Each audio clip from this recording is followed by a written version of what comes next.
Yeah, so this reading is Ruth chapter 2, the whole chapter.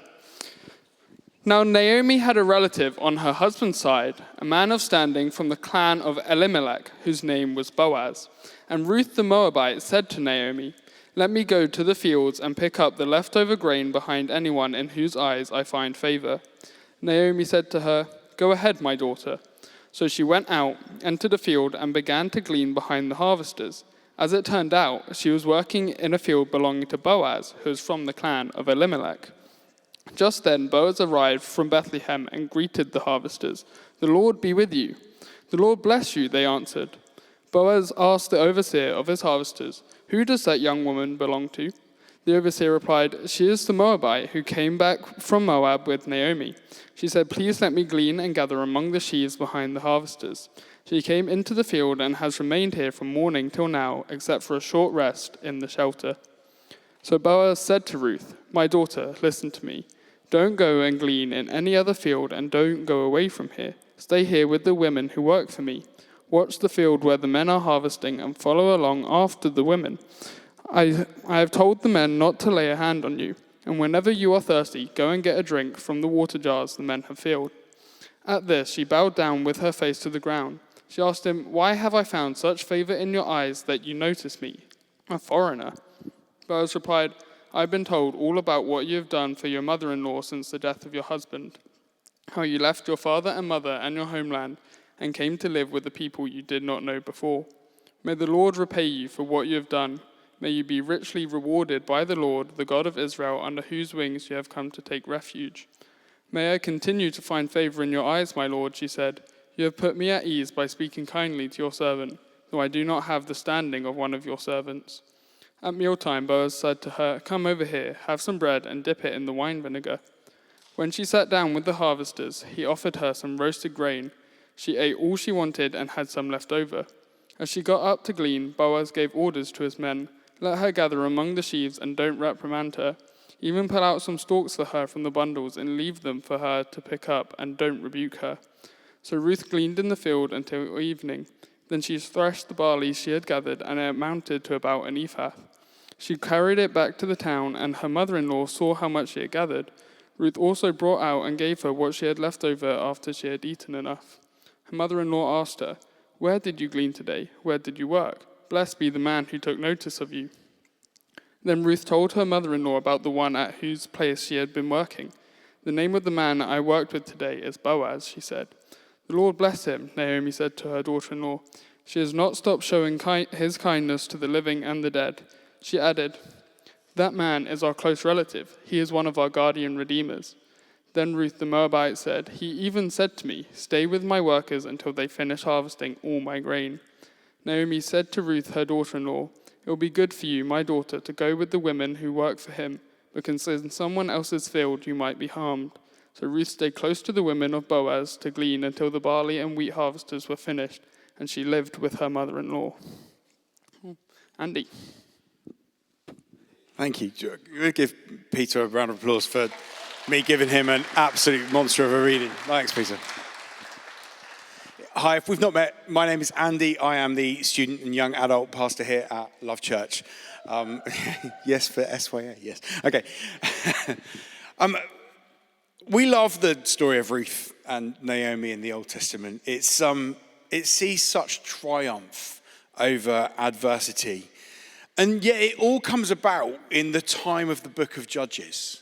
Now, the overriding sort of repeated line in the book of Judges is, "In those days, Israel had no king. Everyone did as they saw fit." Now, if you've read the book of Judges, you'll know that it has some of the worst experiences for women in the Bible. Judges ends with a story that is so horrific, involving the betrayal and death of a woman, that it tears the nation apart. It was a world when women were disposable, they were commodities.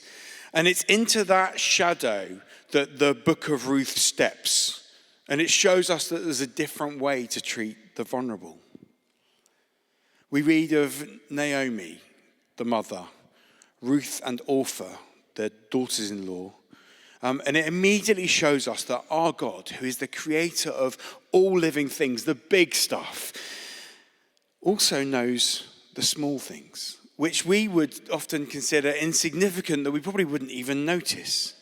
But God sees Ruth and Naomi, and we see a God who is remarkable and who loves them, who loves us, and guides in faithfulness. Now, when we read Ruth's story today, we read it through knowing that Jesus Christ has come.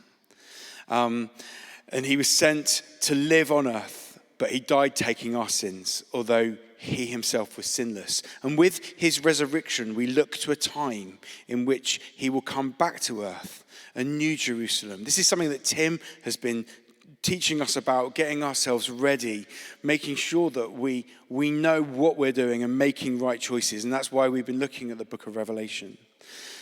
Today, you see, we live in the now time of Jesus having been, but the not yet time of when Jesus will return. So we live in this now, not yet time. There we go. The age of Jesus. The age of Jesus coming back is the age that's to come. So we live on that line there. Okay. So why am I looking at Ruth? Well, this morning we had the amazing Rebecca Fell talking to us about her work with refugees and asylum seekers and other vulnerable migrants. Her experience demonstrates how supporting those who do not have a voice is our responsibility as a follower of Jesus. And the book of Ruth demonstrates that view perfectly. It shows us that it's not always an easy choice. In the early 2010s, after more than a decade of teaching, I attended a march through the streets of Dorchester as one of thousands of teachers. I was holding my trade union flag. That's not me, by the way. I was holding my trade union flag with my son by my side, Finley by my side, advocating for fair pay, for fair pension, for better working conditions. And I felt I was standing up for the dignity of my vocation at a time when we felt just unseen and felt like we were not listened to. And I remember being really proud, I'm proud of doing that. But on the following Sunday, it felt changed because an older man at the church I was attending, a friend who I respected, took me aside. And he said, "How can you lead junior church this Sunday when you so clearly love and you so clearly worship money over education? Have you not read Matthew? Jesus tells us you cannot serve two masters." And he was right. Jesus is very clear. You cannot serve God and money, as you will end up loving one and hating the other, and possibly not the right way round. Aside from the hurt that caused in somebody that I looked up to and trusted, it forced a question in me. What were my motives? Financial ones? My mortgage had gone up. My wife, Anna, had just gone back to work, having only just had Charlie. We wanted to provide a good life. I felt my hours were worth more than they were recognized for, and they lacked the respect that I felt they deserved. I don't know if that was greed or if that was a desire for equity. But when I look back today, it's probably a tension that many of us feel at different times. We call it the Sunday-Monday gap. And it's something that we all inhabit. You see, we behave and worship and give on a Sunday, but then how does that translate on a Monday morning? So let's look at the book of Ruth to see another way. Naomi and Ruth arrive in Bethlehem at a point of the absolute not yet. Jesus has not yet come. The famine was over, but for them, their deprivation was just beginning. Naomi's sons and her husband had died. She was left with 2 daughters-in-law who she tried to release because she couldn't offer them a future. But Ruth stayed with her.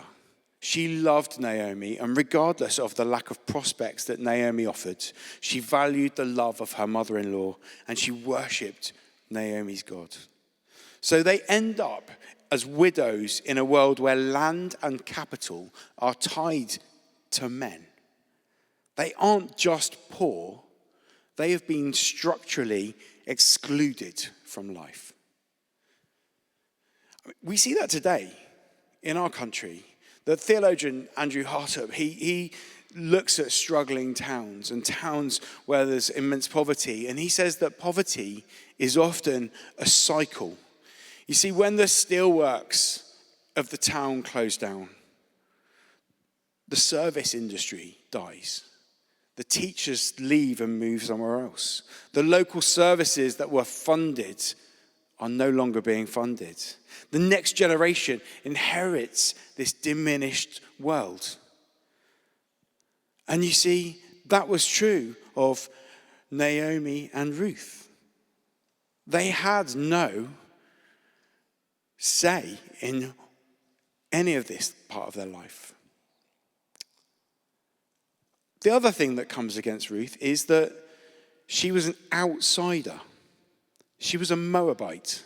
And she's prohibited from accessing the assembly of Yahweh, the Lord, up to the 10th generation. If you've read Deuteronomy, which is another book in the Old Testament, the Moabites, they did not bless the Israelites as they were passing through. They actually tried to curse them with Balaam. And because there was no love lost between them, they as an entire clan were cursed. This is where Ruth comes from. She is part of a cursed group. And the author of the book of Ruth actually highlights this, using the phrase 7 times the Moabite in description of Ruth in just 4 short chapters. In chapter 1, we read, So Naomi returned, and Ruth the Moabite, her daughter-in-law, with her. In chapter 2, she asked for permission to glean from Naomi. Now, Naomi knows who she's talking to, but the author says, Ruth the Moabite. And in the next bit of the same chapter, in the field what we've just read, the overseer says Ruth is a young Moabite woman who returned with Naomi from the territory of Moab. It couldn't be any clearer. Ruth does not fit in. She should have no right of stay. She's a foreigner in the land. She's a Moabite. She should be excluded. She's got no merit in Bethlehem's economy. She's got no say because she's female. She was a 0 on the balance sheet, an outsider, facing the same downward spiral that I've described in our local communities, where money and work are in short supply and where dislike and distrust rises so quickly. It's a painful, painful image that we've seen and we see play out today. And so let's have a think for a moment about money, because they haven't got any money. So let's think about what money is. Now, I'm at Trinity College. I'm training at Trinity College, and my principal of my college, Sean Doherty, is an ethicist, and he looks at finances and writes on ethics of money.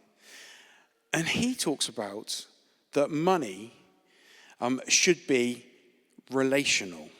We shouldn't think of it as being grubby or just digits on a screen. Money is a relationship. And what that means is that whenever I spend my money, whenever I tap my banking app or I tap my phone, I enter into a relationship with someone. For us, that's like when you buy a cheap t-shirt from the high street. Where's that relationship? It's a relationship with someone halfway across the world, maybe? What about if you choose to spend your money with a more ethical seller? You investing in a relationship with a community that you might never meet, but whose dignity you're sustaining. And in Ruth 2, Ruth asks to work. She enters Boaz's field, like his marketplace. And Boaz understands the relational power of wealth. He doesn't just see her as a labor, a unit of labor. He sees a daughter, a neighbor, a person of worth. And so, for these women that have nothing, there is a kingdom shift. Boaz makes his field, his market, kingdom-shaped. He instructs his workers to leave handfuls on purpose.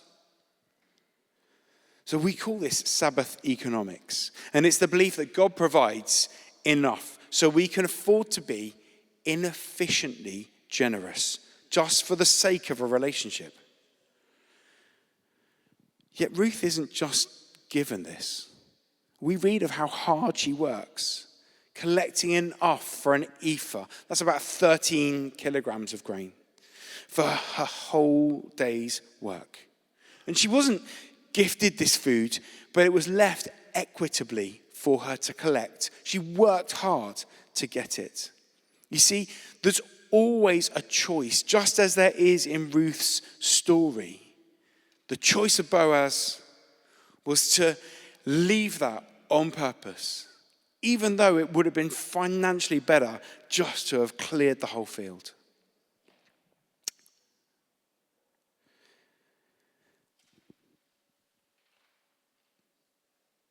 In chapter 4, we meet a closer relative.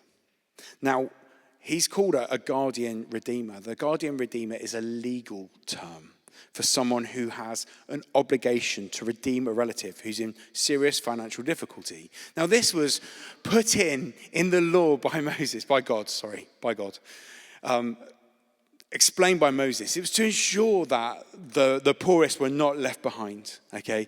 And so this guardian redeemer has an opportunity to support Naomi and Ruth. And so he's offered the chance to buy Naomi's land. At first, he's interested. He's like, yeah, it's a great investment. But then he realizes that this comes with the relational debt of caring for Ruth. And suddenly, he backs out. He says, I can't redeem it. It might endanger my own estate. See, I wonder if we sometimes do the same. I wonder if sometimes when I think about when I'm buying meat at the supermarket, which I know I'm vegetarian, but I've got children that are meat eaters. So when I'm buying the meat at the supermarket, do I just buy, or do I look for the better, more ethical brand? Do I go to a butcher who has a relationship with a farmer? I mean, my favorite thing is chocolate. Do I just buy the cheap chocolate, or do I buy chocolate that is fairly traded? You see, I get that thought, and you may get that thought, which is, well, I'd like to buy somewhere with a better moral code, but it's more expensive. So I can get almost the same product somewhere else, and I probably know about their morals. I've probably heard about it, but I don't know, this is significantly cheaper. I can get a couple of these for the same price. I live in this capitalist society, and that is pure capitalism. There was a man named Martin Luther. You may have heard of Martin Luther. He warned the people of Germany in 1500s about this. Martin Luther is he's the great reformer. His passion was that people should hear the Bible in their own language. He's one of the reasons that we have our services in English in this country, because of him. He believed the kingdom was for everyone and they should be able to hear and understand it. But he said that capitalism is this idea that it's how much can I get away with charging? How much can I get away with not quite giving? Rather than what is a fair reward for my neighbor? When we go back to Ruth, the guardian redeemer, the first in line to redeem Naomi and Ruth, he saw Ruth as as a liability to his sort of limitless desire. He wanted the land. He wanted to consume from the land, but he didn't want the relationship with the face or the person behind that land. And it's what we do when we buy expensive goods online. Well, not the expensive goods, the ones that look like expensive goods. And when we buy those online, we want the limitless desire of the look, but we don't want to look behind the curtain to see how it's been made or raised to get to us. And Boaz steps in and he demonstrates gospel living. He isn't the kinsman redeemer, but he becomes the kinsman redeemer. He wasn't the first in line, but he takes on the behavior through which we see Jesus. It's exactly what Jesus asked us to do. Remember, Ruth is an outsider. She's a Moabite. She calls herself a foreigner when speaking to Boaz, yet Boaz never sees her like this. I wonder if he'd seen how Naomi had accepted her from daughter-in-law to daughter. She was adopted into Naomi's family. And Boaz shows his sort of elder statesman status. He disregards her identity, but he refers to her as his daughter. Freely given, not earned, not demanded, but offered by Boaz, who accepts her as a member of his clan. He also shows her the respect that you might consider a Moabite doesn't deserve. He goes to the town gates to meet the elders publicly. His care for Naomi and Ruth goes way beyond what would have been really awkward publicly. He makes a difficult choice, but he does it wholly for the right reasons, to enable Naomi and Ruth a foot back in the door and to enable them not to be structurally excluded. He really lives out the gospel values. The gospel at sea is anti-meritocracy. Capitalism says you get what you earn. The gospel says you get what Christ has earned for you. And so, how this mirrors with Jesus is amazing. The incarnation, Boaz had to be a relative. Jesus adopted us as kin. The price that Boaz paid, he paid the debt that was on that land. Jesus paid our debt completely on the cross. And the result is that Boaz didn't just give Ruth a job, he gave her his name. She was a gleaner. She was invited to the table. She ate bread she didn't bake from a field that she didn't own because a redeemer chose to enter into a relationship with her. And this is what we celebrate in our relationship with Jesus. That we, spiritually bankrupt, were redeemed by one who owned everything but gave it all away to buy us back. And so how do we live this out on Monday? How do we live in this world, this capitalist, this market world missionally? How do we spend? How do we give? How do we offer our gifts and talents in a way that reflects the gospel? Can I suggest that we move from being consumers to custodians? You know, when you spend, ask yourself, how does this transaction honor the relationship behind the product? When you give, don't just give out of surplus, you know, what you've got left. Give to create equity so that no one is excluded. Let's give in that manner. And when you offer your skills, your time, your jobs. If you've got a business, your business. And let's do it like Boaz did. Demonstrate those kingdom economics, the fields of grace where people can flourish. I think back to that Sunday when I came back from the march. You know, I'd been to Dorchester. He got his Bible in his hand. I got my flag in the other. And I'd say to him, you are right, by the way. You're right to guard my heart.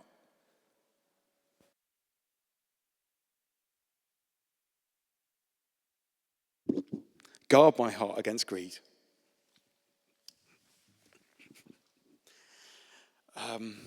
But know that I want to be heard. I want to be seen in my profession. I don't want to be excluded from talks about it. He was right. I was right. And so today, how can we inhabit that now and not yet? How can we get past the Sunday, Monday gap? Well, use what you've got. Use the Amazon. Use whatever shopping you do. But don't let it master you. Make those positive choices in how you buy, in how you spend your money. Think of that relationship. When you are giving, hold your bank accounts with open hands. Don't offer from what's left, but trust God. Because he does provide more than we need. And when we're waiting for the not yet, when it finally becomes now, when all of our exchanges, every penny, every hour, every gift, they will be defined by the love of our Redeemer.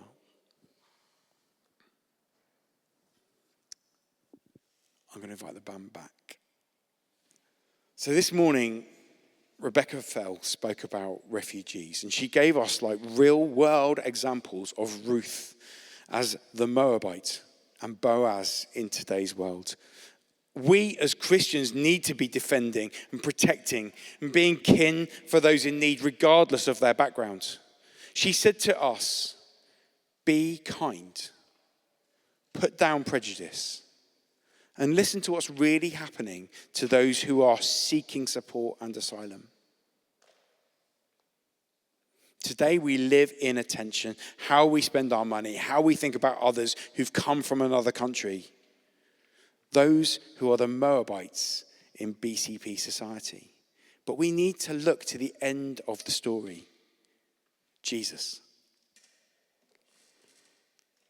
See, Ruth, it was a small local redemption in a dusty field in Bethlehem.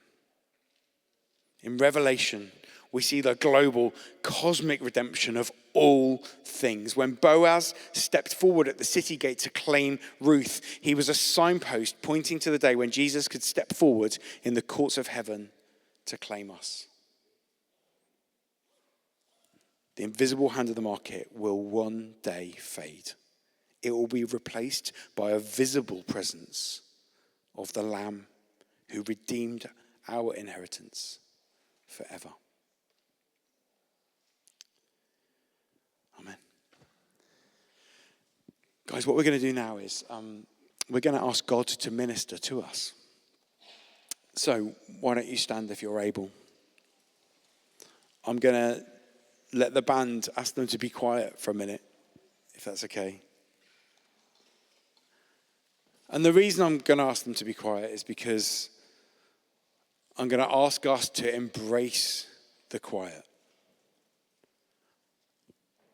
and think about what God is saying to you right now. Come, Holy Spirit.